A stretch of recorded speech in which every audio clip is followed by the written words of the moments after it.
মানে ঈদ আমরা যেটাকে ঈদুল আজহাই বলি, আমরা আমরা দেশি ভাষায় আমরা অনেক সময় কোরবানি ঈদ বলে এই ব্যাপারে সবচেয়ে প্রথম হলো চামড়ার যেন ন্যায্য মূল্যটা পায়।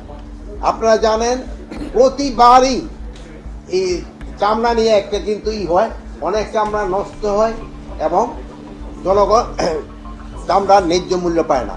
এই চামড়ার ন্যায্য মূল্যটা কিন্তু একটা হলো গরিবের হক। চামড়াটা কিন্তু দিয়ে দেওয়া হয় বিভিন্ন মাদ্রাসা, এরা এতিমখানা এরা নেয়, কিন্তু তারা এই ন্যায্য মূল্যটা পায় না। এইটার যেন ন্যায্য মূল্য পায় এই জন্য একটা ব্যবস্থা নেওয়া হয়েছে। এই ব্যাপারে আমাদের প্রশাসক মহোদয় হয়তো আপনাদের একটু ডিটেল বলবেন। তারপরে একটা হয়েছিল, আমরা এবার খুব চেষ্টা করতেছিলাম হাসিলটা কমানো যায় কিনা, হাসিলটা কমানো যায় কিনা।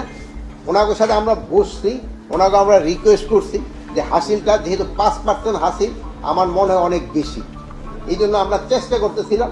আমরা এখন পর্যন্ত পানি নেই কমাতে, কিন্তু আগামীবার হয়তো আমরা থাকবো না, বা যেই থাকুক না কেন আমরা সরকারি কর্মচারীকে আদেশ দিয়ে গেছি যে আগামীবার যেন তো হাসিলটা 3% উপরে যেন না হয়।